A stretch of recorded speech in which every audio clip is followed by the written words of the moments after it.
Serán Páez, ya, nadie más. Vara, yo ya te llamé, Vara, y no has estado. Ya, Profesora, le listo. dije sí, profesora, pero no se me escuchó. ¿Se me escucha bien ahorita? No, yo he estado llamando varias veces y no me contestaste, Vara. Sí, o sea, le respondí, pero creo que no me escuchó. ¿Ustedes la han escuchado, chicos?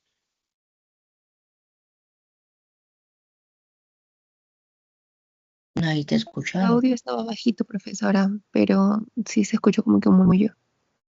Murmullo. A ver, Vara y nadie más. Ya vamos a continuar. Después hay bastante.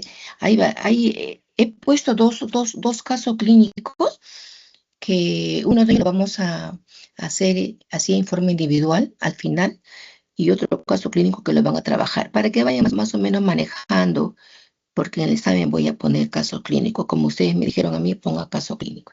Listo, a ver, Vara.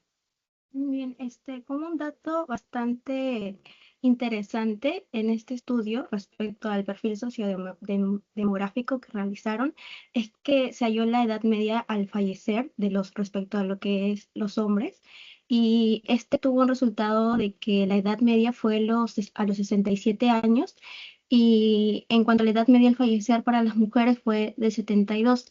Este dato nos evidencia que los hombres fallecieron a edades más tempranas que las mujeres. También otros, Sí, sí, profesora. sigue. Ok, respecto a también otros puntos importantes respecto a los hábitos dietéticos y tóxicos, pues, ¿no? Por ejemplo, en los hombres, respecto a lo que es el mayor consumo de sal, grasas saturadas o más comidas durante el día. Y en el caso de las mujeres, pues la preferencia por lo que son los aceites. Estas fuman menos, pero por una cantidad mayor de años. Perfecto. Es un artículo interesante en realidad porque es un artículo que nos da evidencias de tanto de sexo hombre y mujer y los factores de riesgo. En el, en la clase pasada también escuchamos, ¿se acuerdan sobre el síncope? El síncope también desde el punto de vista cardiogénico también puede causar muerte súbita, ¿no? Diferenciamos entre síncope y lipotimia. Entonces, son, ¿no? Tanto el video como el artículo son interesantes para ustedes. Ahora acá también, en esta parte de acá, hay un video muy corto, muy interesante, que habla sobre las aplicaciones reales que se da en lo que es la medicina. Entonces quiero que lo escuchen, eh, vean, marquen las ideas importantes que querían que ustedes hayan entendido sobre este pequeño video sobre la IA. Es muy corto el video, ¿ya? Entonces, quiero que lo escuchen, por favor. Vamos a... Que lo he puesto, a ver un ratito, no sé si... A ver, voy a ver si hoy les voy a preguntar. ¿Se escucha? No, profesora. Ya. Entonces voy a poner el audio un ratito. Voy a dejar de compartir. A ver, y voy a colocar el audio. Ah, sí, no lo coloqué el audio. Wow. Y ya está. Ahora sí. Ahora sí. Ya.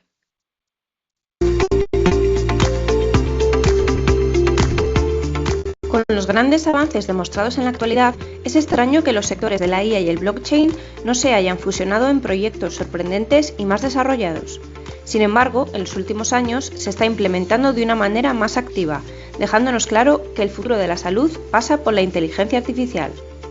¿Cuáles son los usos actuales de la inteligencia artificial en la medicina? Análisis médicos y de imágenes. La IA toma fuerza gracias a su rapidez para procesar datos, ayudando así a analizar pruebas médicas como resonancias, estudios o análisis. Diagnósticos médicos. Con estos datos analizados es más sencillo llegar a diagnósticos con una precisión alta. Esto es beneficioso en enfermedades graves como tipos de cánceres que se desarrollan a gran velocidad. Tratamientos farmacológicos. Los investigadores tienen un gran aliado aquí, no solo para tratamientos con fármacos, sino también para el análisis de secuencias con los que se hallan las vacunas. Embarazos. Los datos que se obtienen de los procesos de gestación en tiempo real y la visión del feto, entre otros, ayudan a llevar el periodo de una manera menos invasiva y segura a la hora de dar con posibles malformaciones o enfermedades. Prótesis, quizá una de las más útiles. La IA aplicada a estos miembros inteligentes consigue memorizar los patrones de movimiento de las personas, convirtiéndose en un aliado total para los pacientes. Cuidadores robóticos. No es la primera vez que podemos ver cómo estos simpáticos amigos atienden a personas mayores o enfermas, incluso sirven como terapia para estimular funciones cerebrales. Además de estas aplicaciones y beneficios en torno al uso de la inteligencia artificial en medicina, hay proyectos e ideas que se están usando y otros que se encuentran en fases experimentales. Os contamos 3 de ellos. Corti es una inteligencia artificial creada por una startup holandesa. Se encarga de activarse cuando una persona realiza una llamada al servicio de emergencias. Escucha la conversación y busca señales importantes de comunicación verbal y no verbal, y es capaz de detectar si se está sufriendo un ataque cardíaco. Según los datos recopilados, gracias a la implementación de este sistema, se detectó hasta un 95% de casos de ataques al corazón. Art Medical. La plataforma Smart Plus cuenta con monitores inteligentes, tubos de alimentación y dispositivos basados en sensores, diseñados para detectar y prevenir complicaciones relacionadas con la alimentación. Esta permite seleccionar la fórmula de alimentación óptima para el paciente y prevenir complicaciones fatales de cualquier tipo. Realidad mixta de Microsoft. Esta especie de gafas virtuales se manipulan con gestos manuales y comandos de voz, lo que permite a los cirujanos ver imágenes holográficas tridimensionales de la anatomía de un paciente, producidas a partir de rayos X o de otras imágenes. Una transformación de la atención sanitaria al completo tal y como la conocíamos. Pequeños pasos de hoy mejoran nuestra salud, pero mañana podrían salvarnos la vida, desde detectar cánceres y ataques cardíacos hasta prevenir la muerte de pacientes terminales, asistir a emergencias y predecir futuros tratamientos. Aprende más con el máster en Big Data Sanitario de la mano de grandes profesionales de la IA y el mundo de la medicina. Bien, es un video que he estado buscando y he encontrado, ¿no? Y es interesante cómo está avanzando en realidad todo y se puede detectar antes las malformaciones, ¿no? Entonces, yo creo que es un gran avance, es un gran avance en realidad. A ver, 4 van a participar rápidamente. Ideas, fuerza sobre el video. Mayo, Prado, Suárez, Oliveros. Mayo, a ver. Sí, bueno, sobre lo que mencionó, bueno, el video sobre el uso en la IA, sobre todo que han hecho unas fases experimentales, como mencionó el Corti, la ARM médica y la realidad mixta de Microsoft, el cual esto nos ayuda a entender, entender cómo a partir del recogimiento de datos o el paciente, así esto nos ayuda así como ver el paro cardíaco, o sea, si el paciente también lo padece, o también por medio de unos sensores que también detecta los problemas de alimentación, y también ver la anatomía del paciente. O sea, voy a un punto, o sea, de cómo estas máquinas o estas herramientas nos está facilitando llegar con mayor precisión lo que el paciente puede padecer o Puede sufrir. padecer, perfecto. Son aplicaciones de la IA, ¿no? Y medicina. Inclusive menciona que se puede detectar el cáncer, ¿no? En etapas tempranas. Gracias. Prado, ¿qué pasó, Prado? Te estaba llamando y no has estado. Sí, profesora, tenía problemas con conectarme, es que estaba configurando el celular y no se Ok. conectaba. A ver, Ya, bueno, en el video se muestra cómo la inteligencia artificial está revolucionando tanto en la medicina y mejorando la calidad de atención en la salud. Una parte, la que me llamó, es el uso de la inteligencia en el análisis de imagen médicas, ya que permite así detectar enfermedades como el cáncer que usted acaba de mencionar justo ahora, de manera más rápida y precisa. Esto llega a ser oportuno para tratamientos más rápidos y aumentar la probabilidad de recuperación. Hay un ejemplo que gracias al análisis de datos se puede ¿cómo se dice? Encontrar nuevas alternativas terapéuticas de una manera más eficiente. También creo que se mencionó sobre el monitoreo en embarazo, donde la IA va a ayudar a detectar posibles malformaciones en el feto sin una necesidad de un procedimiento invasivo. Así poder mejorar la seguridad tanto de la bebé como de la madre. Perfecto, gracias. Suárez y Oliveros. Grillo va para... Hay otro video importante que vamos a ver ahorita también. Suárez y Oliveros. Grillo va para el otro, por favor. Suárez. Bueno, lo que también me llamó la atención fue el otro punto, cuál es la alerta médica, donde utilizaban sensores y monitores, el cual nos ayuda a prevenir lo que son complicaciones relacionadas con lo que son los alimentos, también lo que utilizaban sensores para lo que es para las alertas donde podrían sufrir de paro cardíaco también podría ser.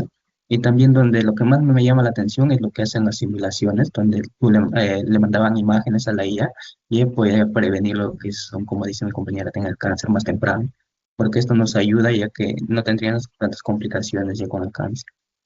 Perfecto, claro. Es una gran ayuda, de verdad, esas aplicaciones de la IA para nosotros. Perfecto. Y Oliveros. Bien, también una idea importante que se puede recalcar de este video es que la inteligencia artificial está cambiando la medicina, ¿no? Ya que esto permite analizar grandes cantidades de información en poco tiempo y con mayor precisión, y aparte también hay menos error. Y los médicos también pueden apoyarse de esta tecnología para detectar enfermedades más rápidos. Y también tiene un impacto en los pacientes, ¿no? Más que todo busca destacar cómo puede beneficiar directamente a estos y facilitar unos diagnósticos más rápidos. También, como se puede observar, también te permite ver imágenes en 3D y todo eso, ¿no? Más que todo reduce el tiempo de espera y Eso. también, y va a contribuir a tratamientos más personalizados y también va a mejorar la calidad, la atención médica y la experiencia de los pacientes, ¿no? Durante este proceso. Así es. Y la calidad de vida también del paciente. Ujú. Lógico, el paciente ya listo. ¿Falta Oliveros? No, ya estamos. Ya hablé, profesor. Sí, perfecto, ya. Ahora vamos a... Prado, ¿tu mano está alzada?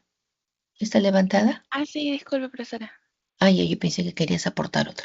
Este otro video y el tema en sí de ahora, vamos a ver lo que es cardiopatías.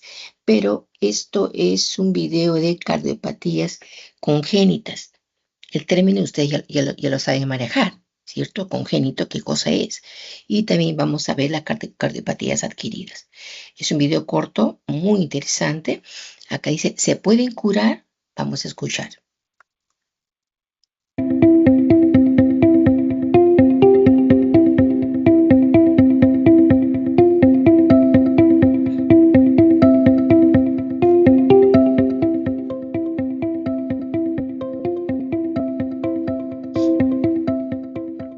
Las enfermedades del corazón congénitas tienen su origen habitualmente en problemas genéticos o en infecciones o alteraciones que se dan durante el embarazo.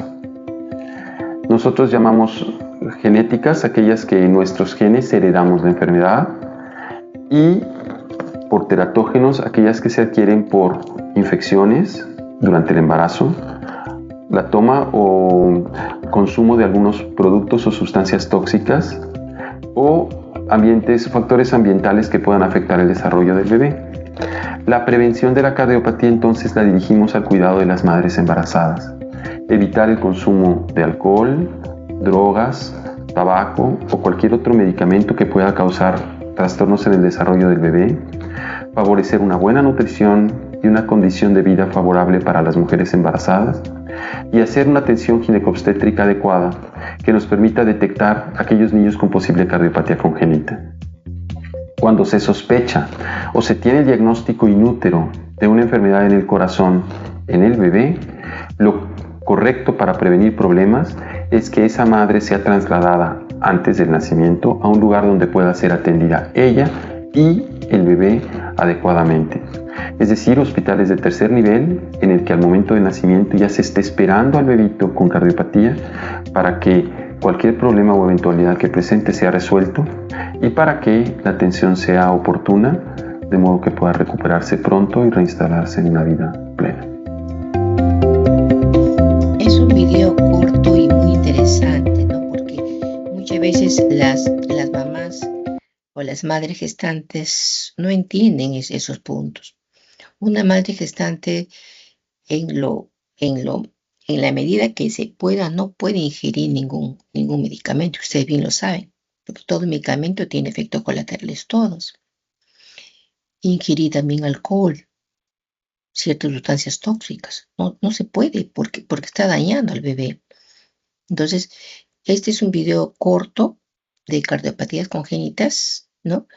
Y se puede curar, lógicamente, ¿no? Dependiendo también, como bien dijo el video, cómo se cuida la madre, ¿verdad? A ver, Grillo, alzate la manito en antes. Sí, Miss. A ver, Bueno, este video nos explica, ¿no? Que las cardiopatía no son todas iguales y que su manejo depende mucho de si son congénitas o adquiridas. Que las congénitas, al ser malformaciones desde el nacimiento, en algunos casos pueden corregirse con cirugía, pero muchas requieren seguimiento a largo plazo, lo que implica que el paciente debe mantenerse en control continuo. Y que las cardiopatías adquiridas me parecieron importantes porque están muy relacionadas con nuestro estilo de vida, ¿no? Como la alimentación, el sedentarismo, enfermedades como la hipertensión. Y esto hace ver que no solo se trata de curar, sino de prevenir y controlar los factores de riesgo. perfecto, gracias. Salas, Bueno, en el video menciona que las enfermedades cardiovasculares pueden ser congénitas o adquiridas. También explica la importancia de la prevención, especialmente durante el embarazo, como evitar el consumo de alcohol, drogas, tabacos. Además, señala que algunos casos requieren atención especializada en hospitales y que no siempre se pueden curar completamente, pero sí se pueden tratar o controlar. perfecto. Kimper, ¿qué pasó, Orellana? Hay que dejar un espacio un ratito que otros intervengan. Bueno, en el video lo clasifico también como genéticas y por teratógenos, ¿no? Donde, bueno, genéticas cuando se hereda y los teratógenos por el consumo de sustancias tóxicas. Entonces la prevención menciona que básicamente es a la mujer embarazada, que se tiene que cuidar Así que no es. consuma sustancias tóxicas y que tenga una buena nutrición y también esté en un buen ambiente. Entonces, básicamente se podría tratar una cardiopatía eficazmente con un diagnóstico temprano, ¿no? Por eso menciona que si se tiene que haber un seguimiento obstétrico constante y si se detecta, se tiene que trasladar a un hospital donde se le dé un buen tratamiento. Así es hospitales especializados para que actúen de inmediato. Gracias, Grillo. Perdón, Kimper. Mayo, ya interviniste. Vamos a dejar otro que intervengan. Zabaleta y Marquina y Páez también ya tengo. Y Páez, nada más. Listo. Van a seguir interviniendo porque he puesto casos clínicos. A ver, Zabaleta, Marquina y Páez. Sí, profesora. Bueno, sobre las cardiopatías congénitas, se visualiza en el video que son problemas del corazón, que si bien es cierto, aparecen desde el nacimiento y pueden deberse a causas genéticas, ¿no? Ya sean heredadas de los padres o teratógenas que pueden ser provocadas por factores externos durante el embarazo, como infecciones, alcohol, tabaco, drogas, medicamentos dañinos o sustancias tóxicas, ¿no? Bien, para poder prevenir es importante cuidar la salud de la madre gestante mediante una buena alimentación, ¿no? Ya que se puede evitar eh, se pueden evitar y pueden controlar asistiendo a controles prenatales, ¿no? Ahí se puede detectar una cardiopatía antes del nacimiento. En el parto debe realizarse en un hospital especializado para que pueda brindarle una mayor atención inmediata y adecuada al bebé. Perfecto, gracias. Marquina y Páez. Bueno, profesora, con respecto al video, puedo decir que las cardiopatías pueden ser congénitas o adquiridas, ¿no? Las congénitas están presentes desde el nacimiento del bebito y suelen originarse durante el embarazo, ya sean por factores genéticos o por infecciones o sustancias dañinas, ¿no? Por eso es demasiado importante el cuidado de la madre durante el embarazo. En cambio, las adquiridas aparecen después y están relacionadas con enfermedades o malos hábitos. También es importante detectar estas enfermedades a tiempo porque así se pueden tratar mejor y también se mejora la calidad de vida. Algunas pues se pueden curar con tratamientos, cirugías, pero otras solo se pueden controlar.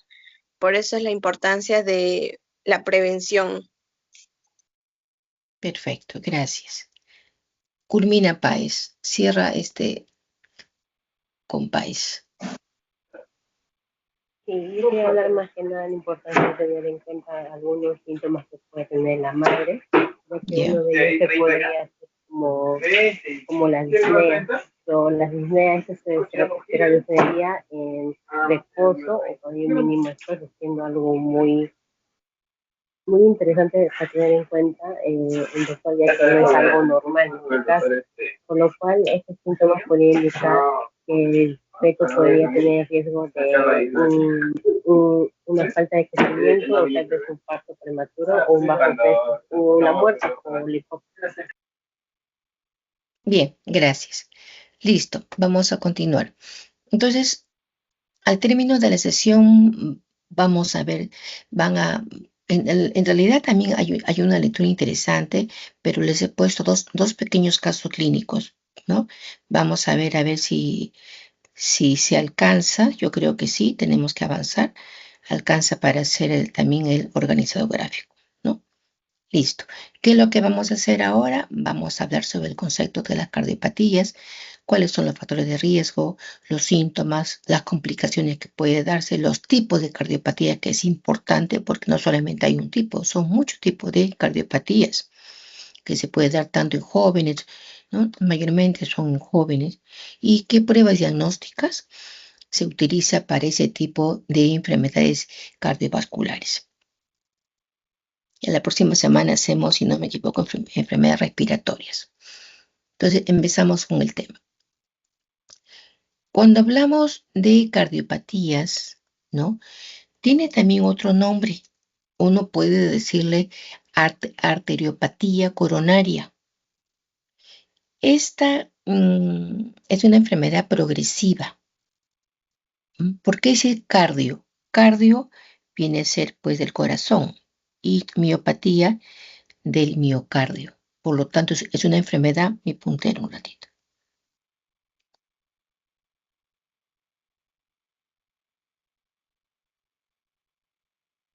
Es una enfermedad progresiva del miocardio, que es el músculo cardíaco. Esto se da a través del estrechamiento de los pequeños vasos sanguíneos que suministran la sangre y oxígeno al corazón. Los vasos sanguíneos que suministran sangre y oxígeno se van a estrechar completamente. Entonces, este tipo de cardiopatías, en la mayoría de los casos, ¿no? El músculo cardíaco, como bien dice acá, ¿no? Es progresiva, se va debilitando y no puede bombear la sangre al resto del cuerpo como debería de ser. Existen en realidad muchos tipos de cardiopatías. También se le puede llamar cardiomiopatías, ¿no? Tiene varios nombres: cardiopatías, arteriopatía coronaria, o también, si ustedes investigan, leen libros, ¿no? También el otro nombre es cardiomiopatías. Estos son problemas en la estructura y funcionamiento del corazón, es decir, en este caso, del músculo miocardio, que se va debilitando y no puede bombear la sangre al resto del cuerpo. Entonces, este tipo de patología puede afectar a personas de todas las edades en realidad. Aún no se ha logrado, ¿no?, definir, ¿no?, cuál es la causa exacta de las cardiopatías. Pero sí hay factores que son estos. Hay factores. Por ejemplo, antecedentes familiares, condiciones genéticas, una prolongada y elevada presión arterial, hipertensos, una frecuencia cardíaca elevada, trastornos metabólicos como la obesidad, diabetes o un mal funcionamiento de la glándula tiroides, falta de vitaminas y minerales esenciales como la tiamina o vitamina B1, haber bebido demasiado alcohol durante muchos años, haber consumido cocaína, anfetamina o esteroides anabólicos. Esos son factores de riesgo, pero actualmente no se sabe en realidad cuál es la causa exacta de estas cardiomiopatías, donde el músculo cardíaco está demasiado débil y no puede bombear bien la sangre.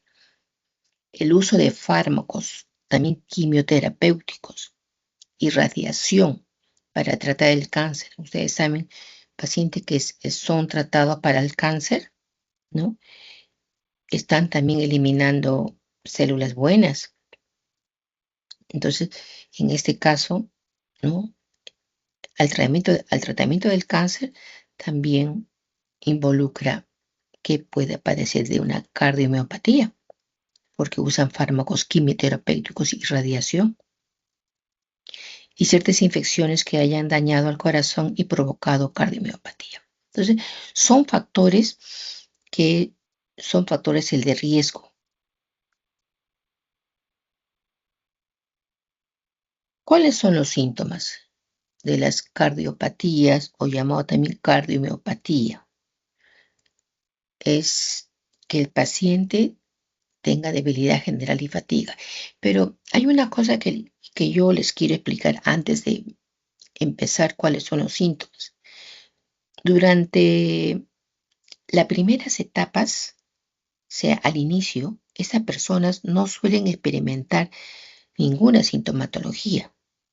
Los síntomas, estos de acá, aparecen, ¿no?, después, y los síntomas de todos los tipos de cardiomiopatías que vamos a ver ahora tienden a ser similares. Ahorita vamos a ver cuántos tipos de cardiomiopatías hay. Tienden a ser similares los síntomas. ¿Por qué? Porque el corazón no puede bombear adecuadamente la sangre a los tejidos y lógicamente a los órganos del cuerpo. Entonces, conforme esta condición avanza, las señales y los síntomas recién comienzan a aparecer. Al principio no hay, es asintomático en las primeras etapas.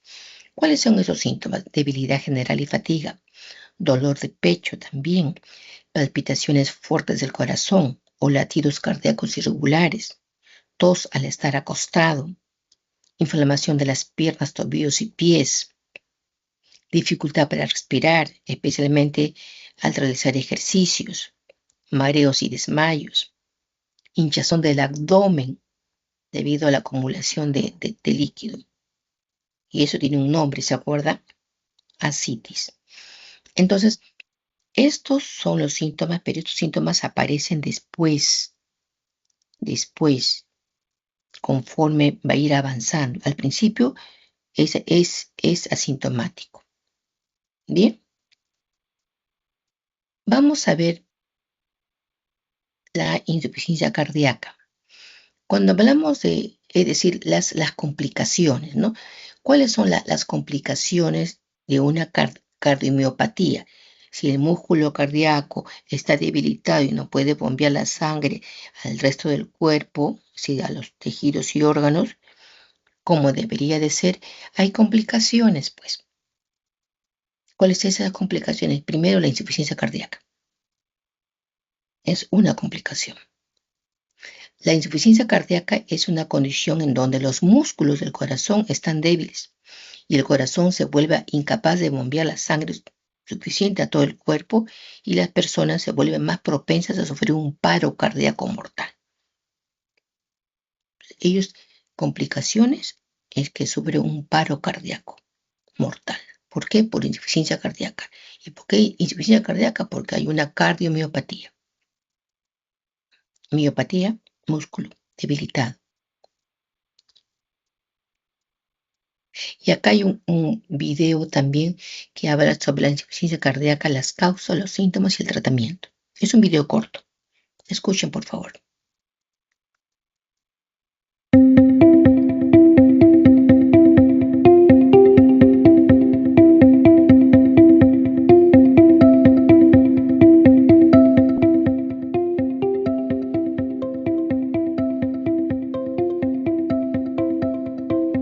La insuficiencia cardíaca es la incapacidad del corazón para vaciar su contenido, que en este caso es la sangre, o para el llenado del mismo. Y hablamos de falla cardíaca con función sistólica disminuida o preservada, que es básicamente que el corazón no cumple su función de bombear la sangre a los tejidos para dar los requerimientos de oxígeno y transporte de nutrientes hacia el resto del organismo.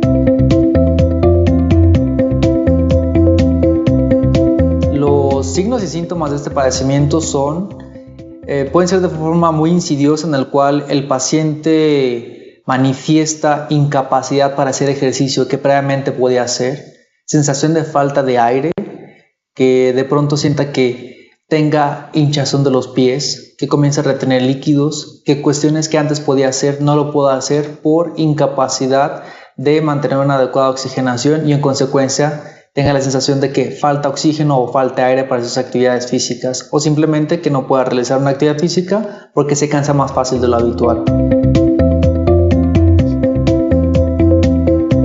La forma de diagnosticar la insuficiencia cardíaca son varios métodos y cada uno tiene una función distinta para ver el abordaje complementario desde la causa, en qué estadio se encuentra de la falla cardíaca y ver qué se le puede ofrecer de tratamiento o monitorizar la respuesta al tratamiento.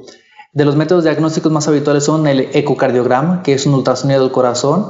Hay estudios de sangre en el cual hay marcadores que se pueden medir, que se llaman peptidonatiuréticos, radiografía de tórax, o entre otros métodos diagnósticos para valorar función ventricular o encontrar la causa de la misma. Pero el método básico de todo esto es ecocardiograma, radiografía de tórax, electrocardiograma, entre otros.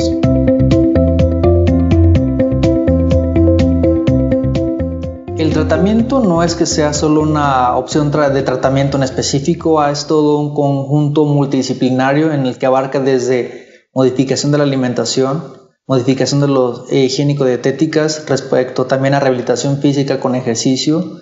El tratamiento puede ser varias opciones farmacológicas, cada una de ellas tiene una función en particular para favorecer que el corazón cumpla su función y aliviar la carga de trabajo que tiene para ellos.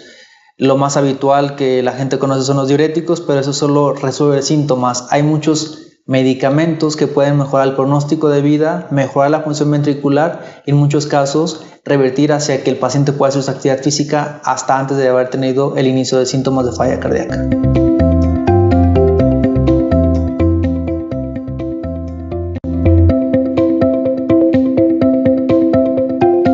Bien,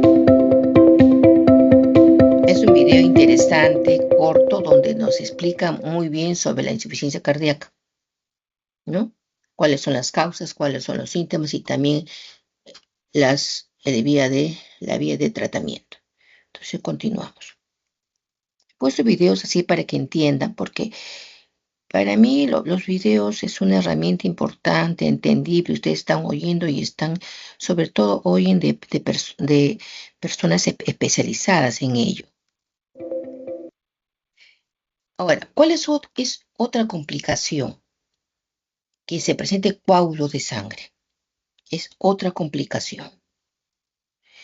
Debido a que la cardiopatía evita que el corazón bombee con normalidad, ¿cierto? Eso ya estamos entendiendo bien. Se van a formar coágulos de sangre en el corazón. Si estos coágulos son bombeados al exterior y esos coágulos entran en el torrente sanguíneo, o sea, en toda la vía vascular, pueden bloquear el paso de la sangre a otros órganos importantes. Y si bloquea los otros órganos importantes, causa lógicamente isquemia y por lo tanto hay una falta de irrigación y causa muerte del órgano en sí. O sea, infarto del órgano. ¿Cierto? Cuando hay isquemia, ¿qué cosa es isquemia? ¿Qué cosa es isquemia? Eso ustedes ya lo saben ya, ¿no? Disminución transitoria o permanente del riego sanguíneo. Y lo que lleva a haber un infarto, es decir, muerte del órgano en sí. Entonces, el coágulo puede causar eso. Es una complicación. Bien. La otra complicación es el paro cardíaco y muerte súbita. La cardiopatía genera un ritmo cardíaco anormal. Claro, porque el músculo está demasiado débil. Entonces, algunos de estos son demasiado lentos para mantener el paso de la sangre a través del corazón. Y otros son demasiado rápidos para permitir que el corazón pueda latir con normalidad. En ambos casos, ya sea lentos o rápidos, los ritmos cardíacos son anormales y puede terminar en desmayos o en una muerte súbita. Entonces, complicaciones, formación de coágulos, insuficiencia cardíaca, paro cardíaco y hasta muerte súbita. Ahora vamos a ver los tipos de cardiopatías. Antes mencioné que había varios tipos de cardiopatías. En realidad son más, solamente yo les he puesto, si no me equivoco, 6 o 5. Esta es miocardiopatía dilatada. Esta enfermedad afecta principalmente al ventrículo izquierdo del corazón, responsable principal, ¿no?, del bombeo de la sangre. Este ventrículo izquierdo, ustedes ya lo saben, por fisiología, que se encarga de bombear la sangre al corazón. Esta enfermedad puede ocasionar arritmias, coágulos sanguíneos, ¿no? Y con frecuencia puede convertirse en una insuficiencia cardíaca. Claro, porque no hay un bombeo normal de la sangre. Acá, cuando digo dilatada, es agrandada. Está agrandada. Es un agrandamiento. Entonces, las causas en sí son, pues, pueden ser infecciones agudas, infecciones crónicas, trastornos también genéticos, y eso se da casi en todas, tabaquismo, ¿no? Insuficiencia cardíaca, esas son las causas. Ahora, ¿cómo se trata esto? Prácticamente son los mismos que para una insuficiencia cardíaca. ¿Por qué? Porque el ventrículo izquierdo del corazón no está pues afectado.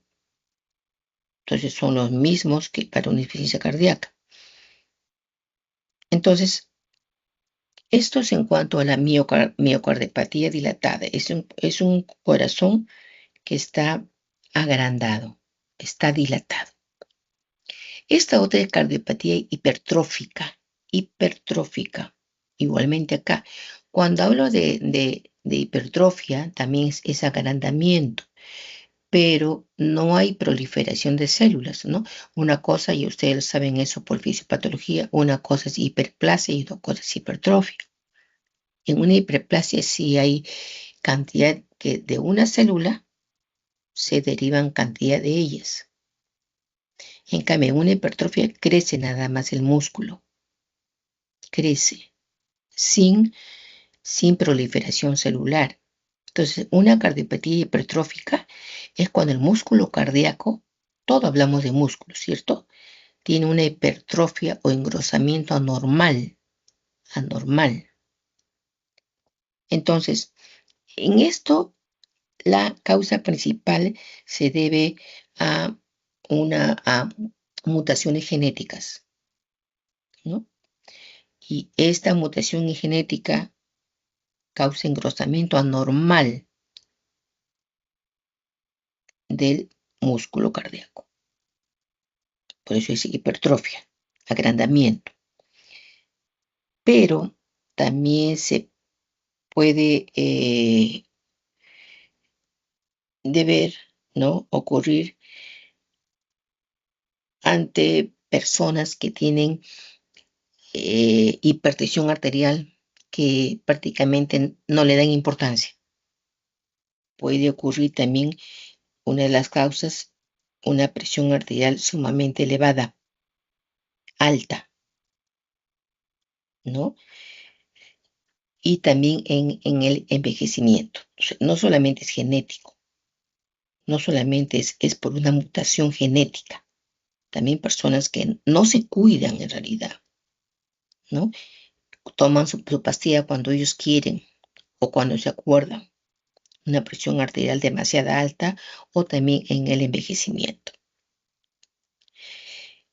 Los síntomas de esa cardiopatía hipertrófica, si está hipertrofia agrandada, el músculo cardíaco, ¿no?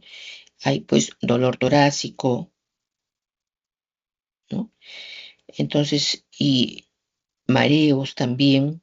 Entonces, esa es la causa en realidad más común de muerte repentina, ¿no? Y en personas mayormente jóvenes, una cardiopatía hipertrófica. Esta otra, llamada displasia ventricular derecha arritmogénica, ese es el nombre, y displasia, ustedes ya saben ese término, ¿cierto? Por fisiopatología, ¿no? Hay un cambio acá a nivel de las células que lo conforman, en este caso el músculo. Entonces, este es un tipo específico de cardiomiopatía donde también, ¿no?, repito, es una alteración del músculo miocardio, donde los componentes del músculo miocardio, ¿no?, va a ir cambiando. O sea, el músculo llamado miocito va a ser reemplazado progresivamente, ¿no?, con tejido adiposo y tejido fibroso. Por eso dice displasia. Es el cambio de un tejido o de una célula.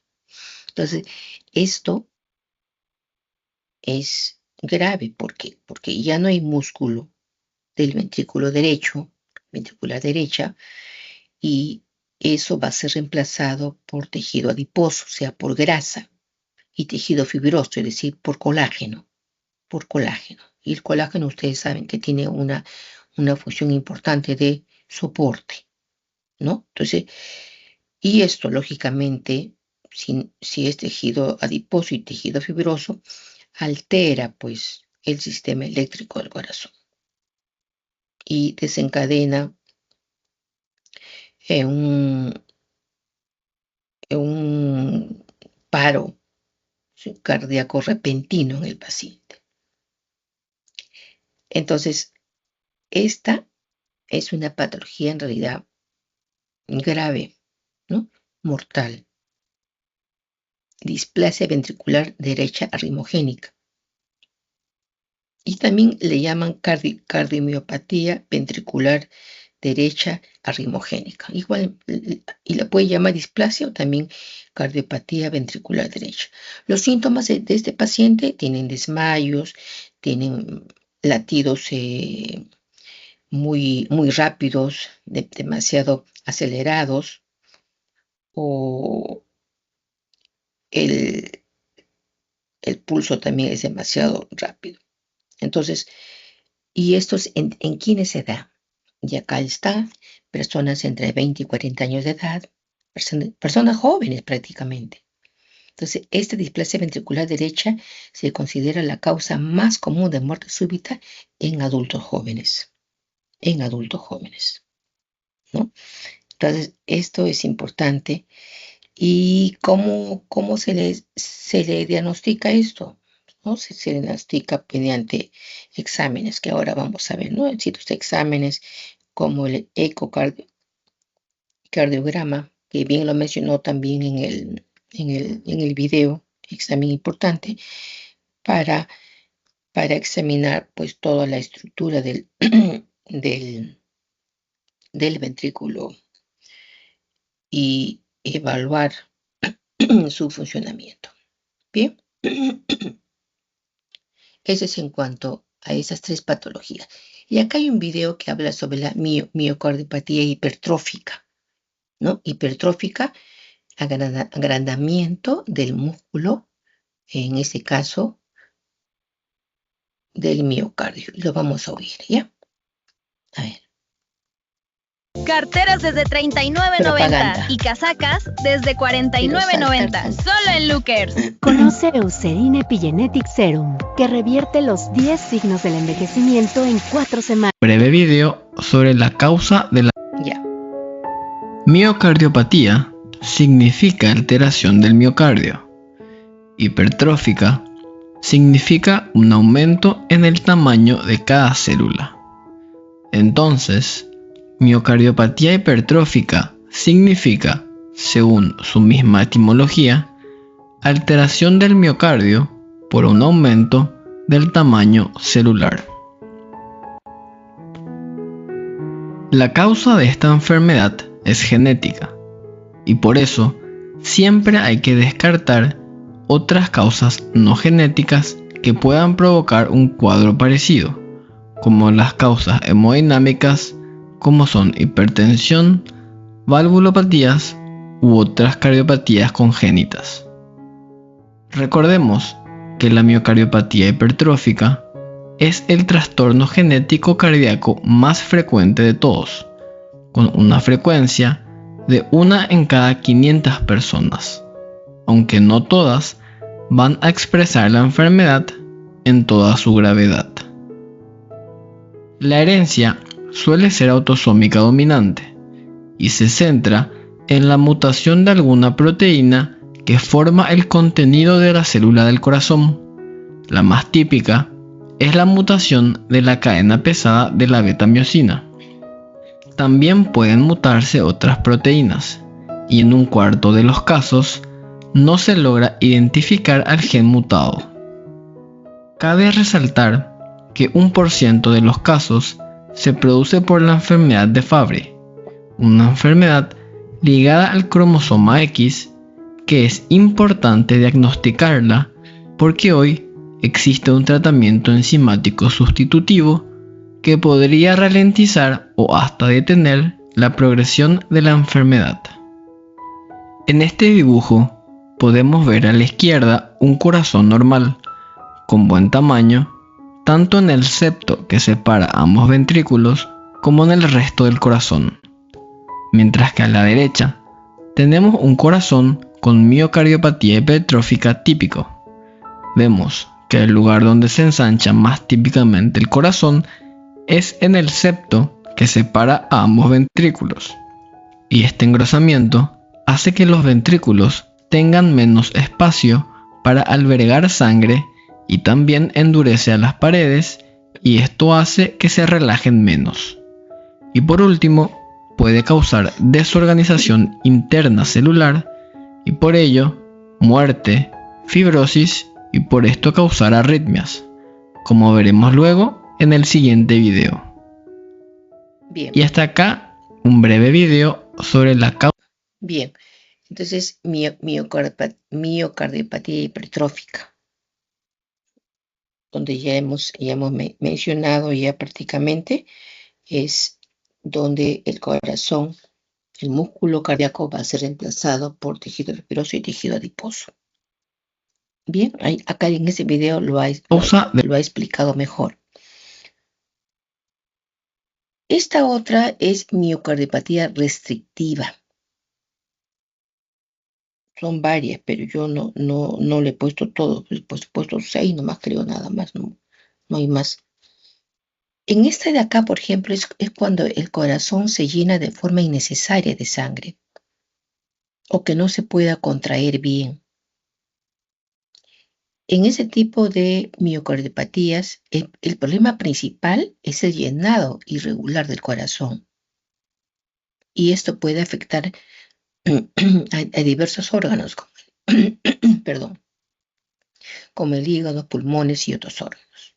Es miocardiopatía restrictiva, ¿no? Prácticamente es el llenado irregular de sangre del corazón.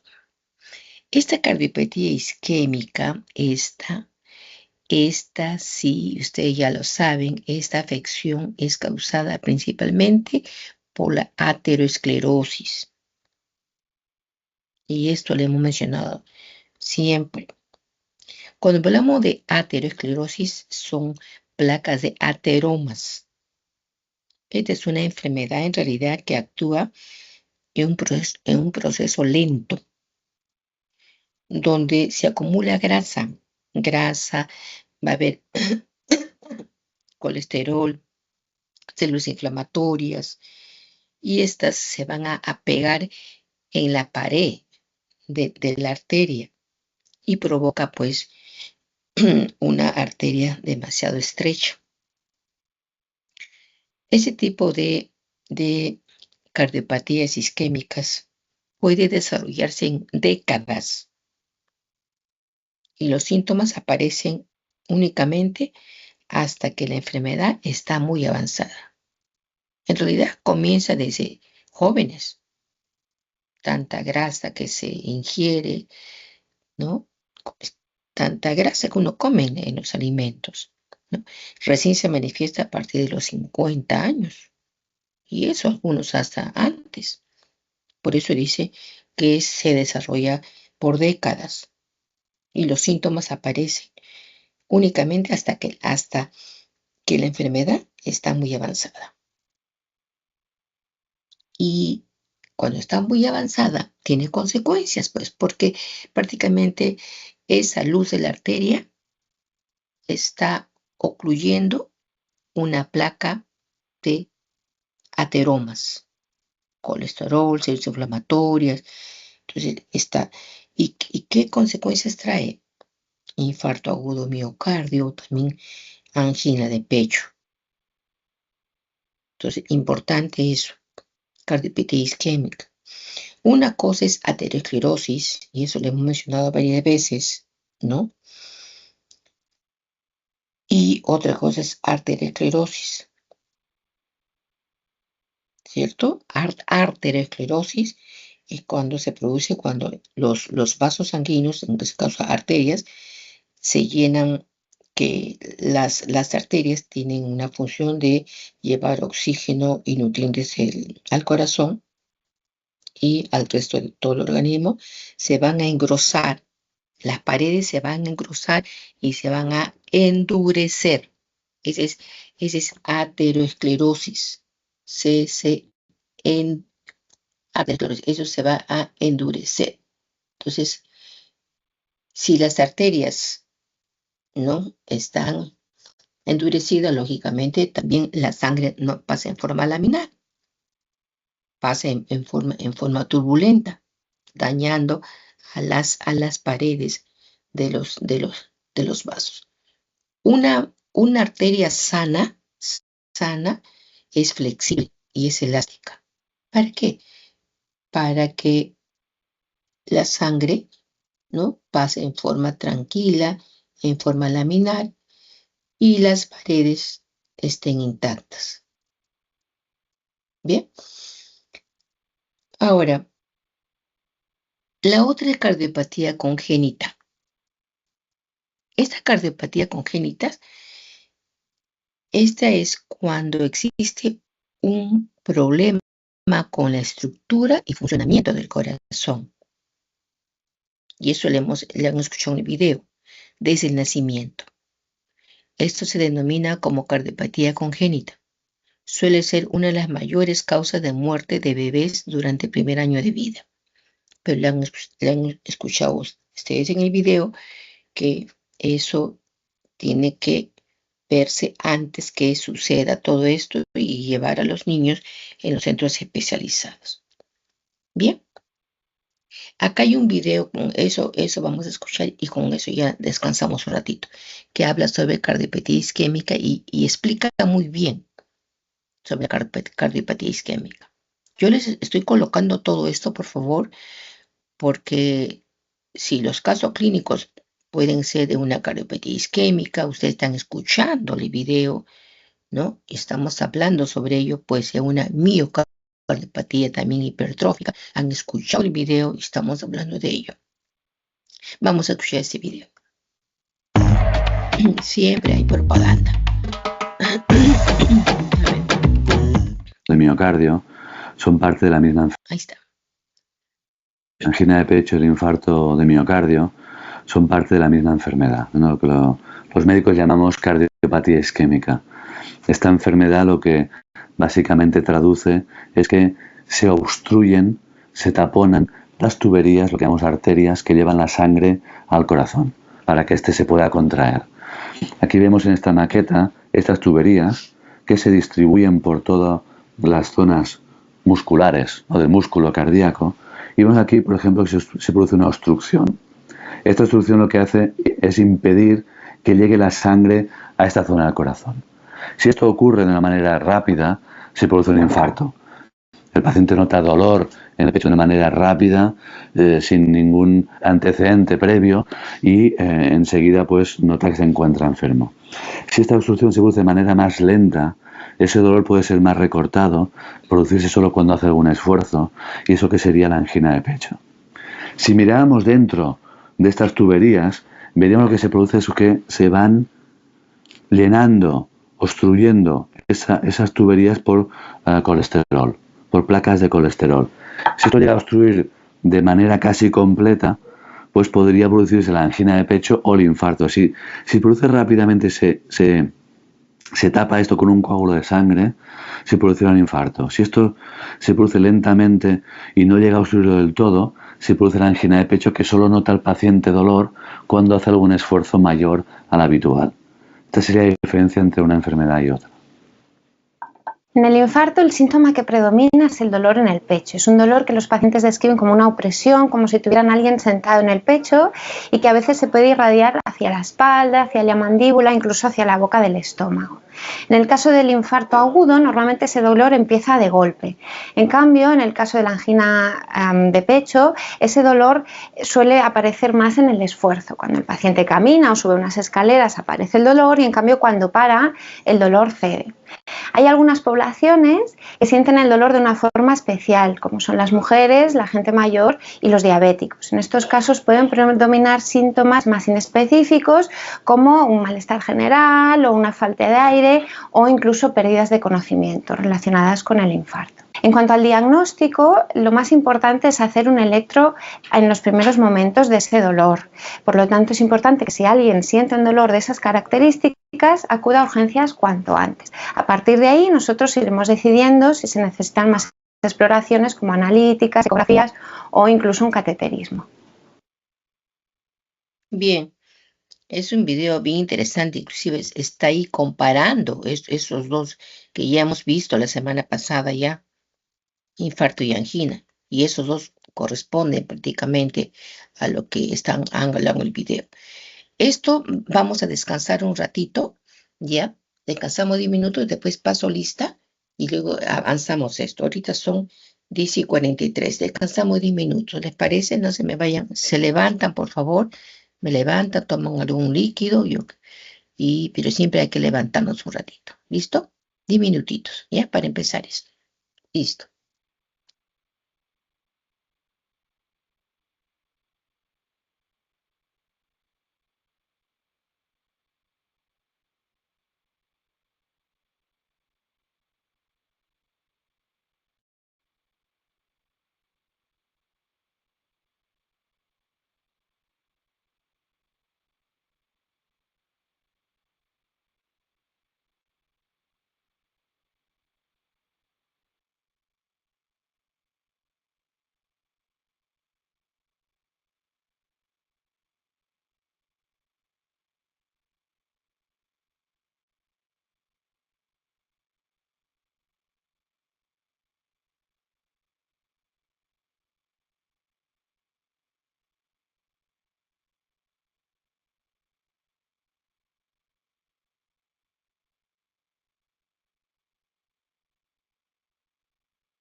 Sí,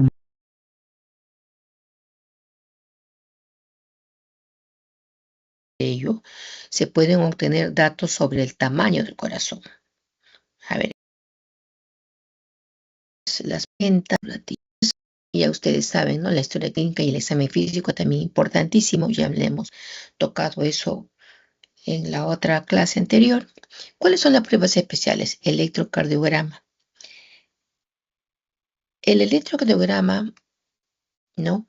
Es una prueba importante y la mayoría de nosotros nos han tomado siempre cuando hemos estado o cuando queremos hacernos alguna intervención, ¿sí? Siempre nos piden esa prueba, mayormente. Entonces, su corazón produce una pequeña corriente eléctrica en cada latido. Entonces, esta corriente puede registrarse mediante un aparato denominado electrocardiógrafo y el dibujo que se obtiene se denomina electrocardiograma. El electrocardiograma se realiza conectando, y acá lo vemos, ¿no? Conectando los cables del electrocardiógrafo a la piel. Nos han colocado también ahí, ¿cierto? Por medio de unas placas metálicas que son los electrodos y sujetas a los tobillos, a las muñecas y al pecho del paciente. Y es ahí donde, pues, se toma y importante para poder diagnosticar, ¿no? La mayoría de los infartos de miocardio. La mayoría es importante. Y la han escuchado ustedes en el video. El primer examen auxiliar cuando un paciente viene con dolor de pecho es el electrocardiograma, ¿no? Para diagnosticar si es infarto agudo al miocardio, ¿no? Evalúa, ¿qué cosa evalúa? La función cardíaca y el ritmo cardíaco. Bien. La otra prueba especial es una radiografía de tórax convencional, ¿no? Esta prueba consiste en obtener una imagen de los órganos. Acá vemos el corazón, el pulmón y el corazón, que se encuentran en el interior de la caja torácica en el pecho. Aunque no permite el diagnóstico de la angina o infarto, no permite ello, se pueden obtener datos sobre el tamaño del corazón. A ver, qué tamaño tiene el corazón, así como de las posibles repercusiones de la enfermedad cardíaca sobre el pulmón. Entonces, esta prueba en realidad no produce ninguna molestia porque es una radiografía, ¿no? Común, ¿no? Que se da. La otra exámenes importantes, también la han escuchado ustedes en el video, análisis de laboratorio. El análisis de sangre puede ser de utilidad por varios motivos. En primer lugar, para conocer las cifras de ciertas sustancias relacionadas con la enfermedad. Y eso va a ayudar bastante al diagnóstico, ya sea de infarto agudo de miocardio en los primeros días.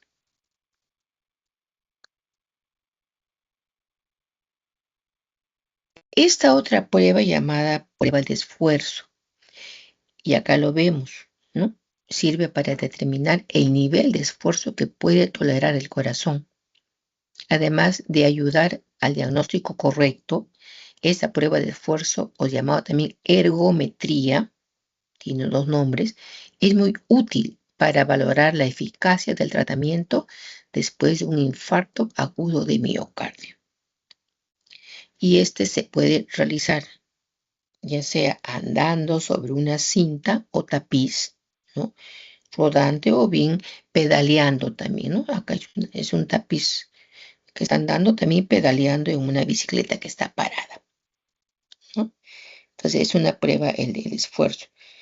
Durante esta prueba de esfuerzo se controla la presión arterial y el electrocardiograma a través de un monitor. Y acá está el médico, lo está controlando y mediante unos cables y también mediante un monitor. Bien, la prueba de esfuerzo. Este es el ecocardiograma. Es una prueba en la que se utilizan ultrasonidos para obtener una imagen del corazón. Con esta prueba es importante, y esta también la hemos escuchado en el video, se puede conocer su tamaño y la forma del corazón, así como también el movimiento de las paredes y de las válvulas cardíacas. Ahí prácticamente es una prueba que se observa todo.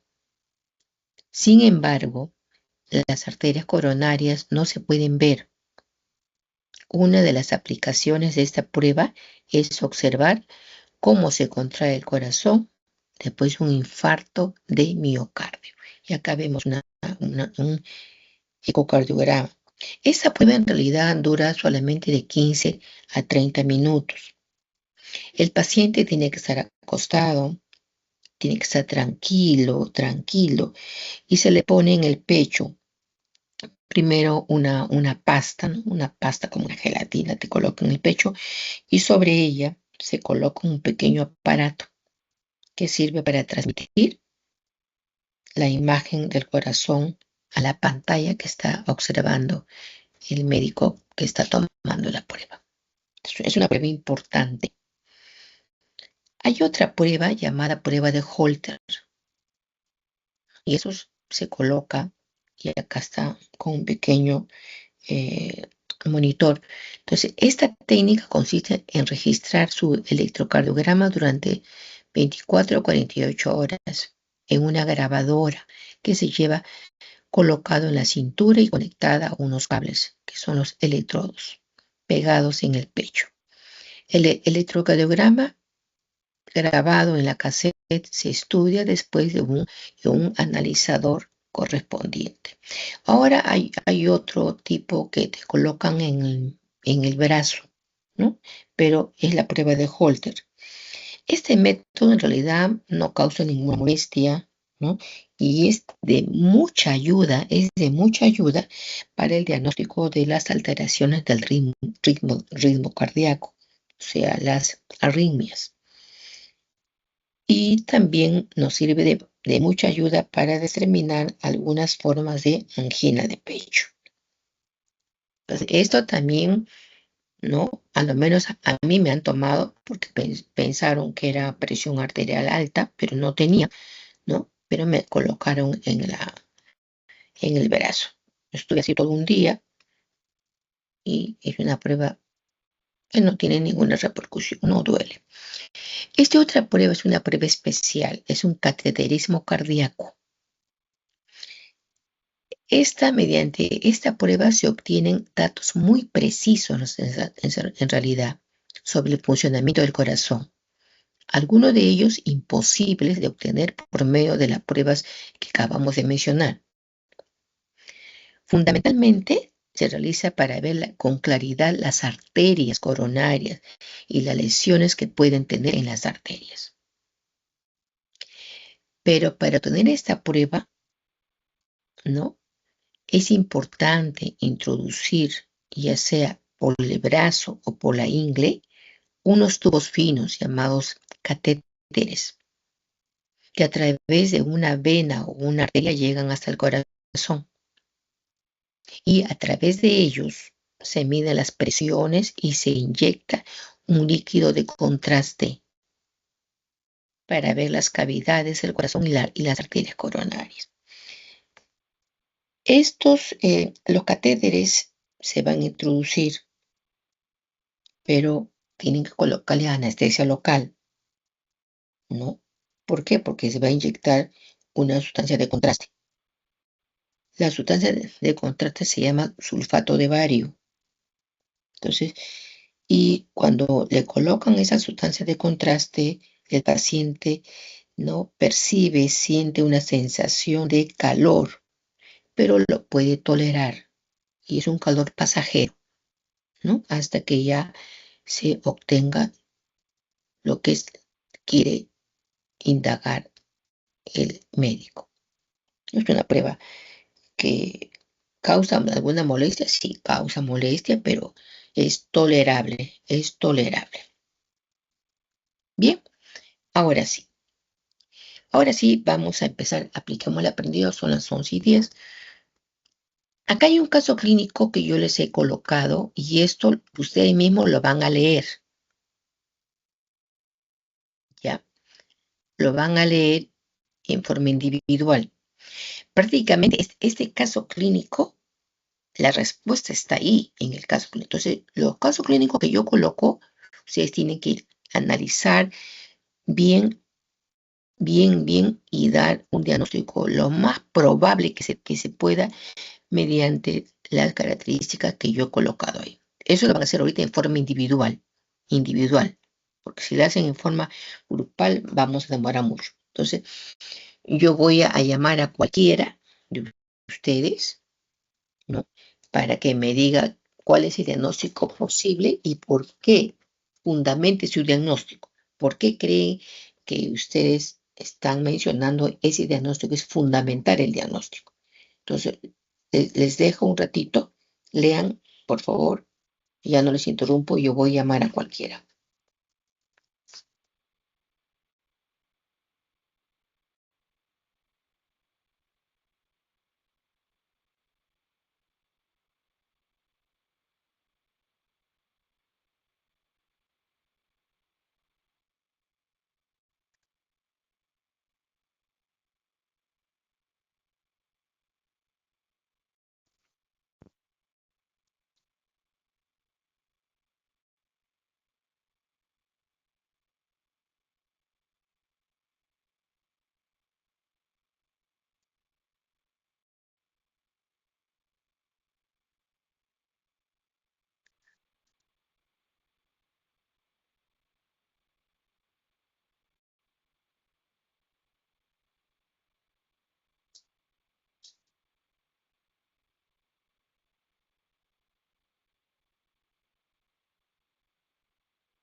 Bien, en base a lo que hemos estado haciendo, ¿no? Y en base también a los videos, ¿qué creen que puede ser ese diagnóstico?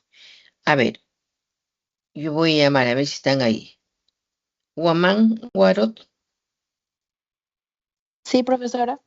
a ver, en base a este caso clínico que ustedes están leyendo y en base a lo que yo les he explicado, porque acá está bien claro prácticamente el diagnóstico mucho más probable. ¿Qué sería para ti? ¿Cuál es el diagnóstico Bueno, mucho más? el diagnóstico sería hipertensión arterial crónica no controlada con hipertrofia ventricular izquierda secundaria. No, tiene que decirme un solo diagnóstico. Cuando digo diagnóstico, usted tiene que colocar el diagnóstico mucho más probable y fundamente el diagnóstico. Tú me estás diciendo ahorita dos diagnósticos. ¿Cuál es el diagnóstico que crees tú que sea? Guamán, Guarot.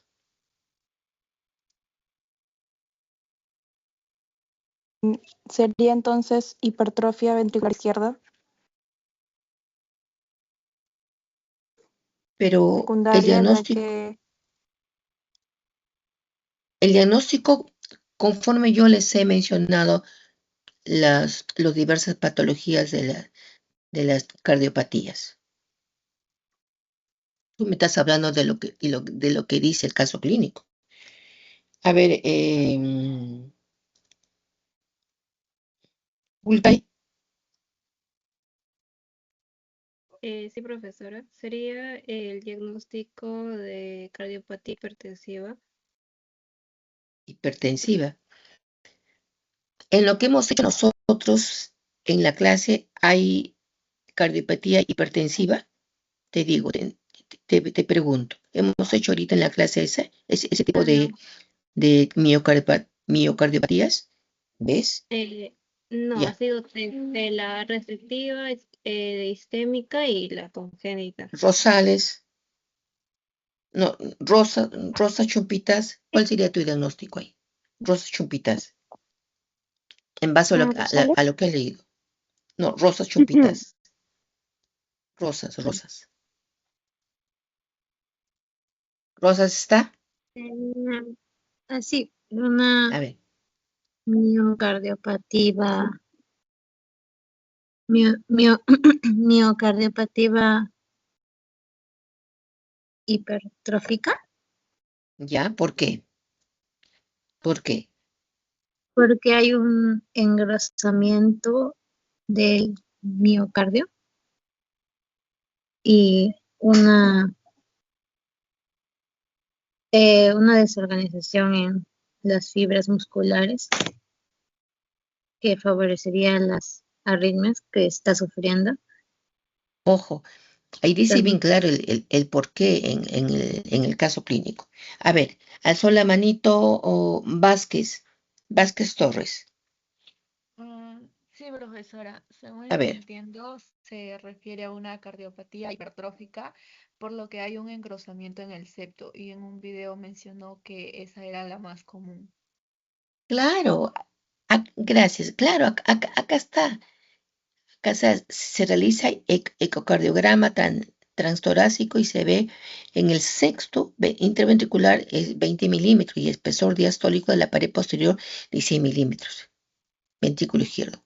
Claro, ahí está eso. Entonces, ustedes tienen que leer prácticamente bien el caso clínico para que puedan entender. Juanca, ¿está claro lo que dijo tu compañera? Juanca, Sí, profesora. ¿sí? ¿Está bien el diagnóstico? Ya. Acá, esto sí lo van a hacer en grupo. No quiere pasar, pensé esto. Lo van a hacer en grupo.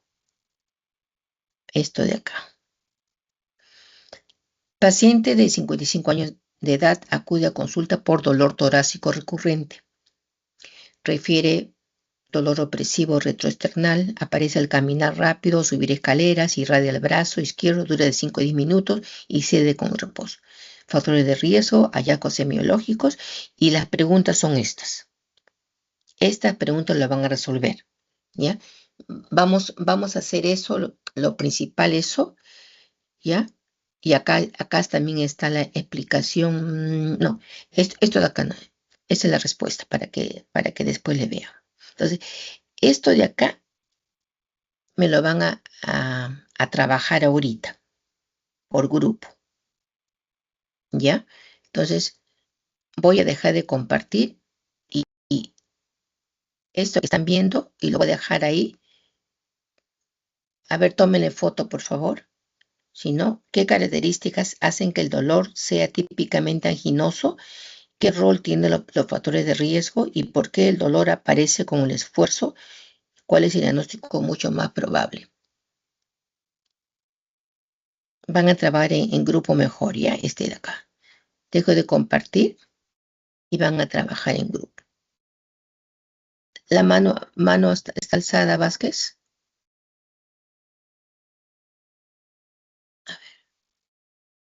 Abro las alas, ¿ya? Sí, disculpe, profesora, sé que no estaba ¿Está desde hace bien? rato. ¿Quién habló? Ya. ¿Estamos bien ahí? Ahorita le voy a...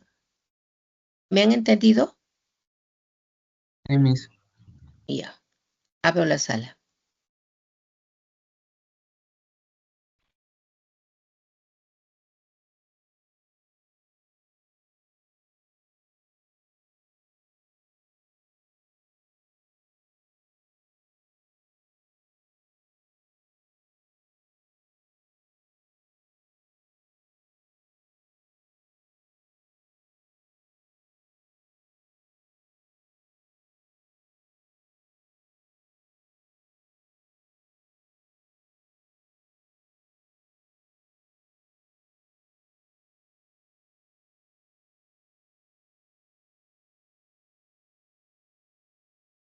Villanueva y Jaime, no sé en qué sala habrás estado. Villanueva, ¿en qué sala has estado? Jaime, ¿en qué sala has estado?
Listo, chicos, ya.